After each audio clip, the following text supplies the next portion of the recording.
ಅಣ್ಣ ಅವರು ಸಾಧಾರಣವಾಗಿ ಈ ರೀತಿ ಹಾಡುಗಳಲ್ಲಿ ನ್ಯಾಚುರಲ್ ಒಂದು ರಿಯಾಕ್ಷನ್ ಕೊಡ್ತಾರೆ. ಬಹಳ ಸುಂದರವಾಗಿರುತ್ತೆ ಅದು. ಆಹಾ ಓಹೋ ಅಂತ. ಈ ಹಾಡಲ್ಲೂ ಬಹಳ ಅದ್ಭುತವಾಗಿದೆ. ಸೊ ಈಗ ಒಂದು ಸಣ್ಣ ಪ್ರಯೋಗ. ಆದ್ಯ ಹಾಡ್ತಾಳೆ.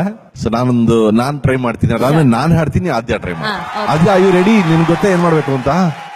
ನಗು ನಗುತ್ತಾ ನೀ ಬರುವೆ, ನಗುವಿನರೆ ಮನಸ್ಸೆಳೆವೆ, ನಗು ನಗುತ್ತಾ ನೀ ಬರುವೆ, ನಗುವಿನರೆ ಮನಃ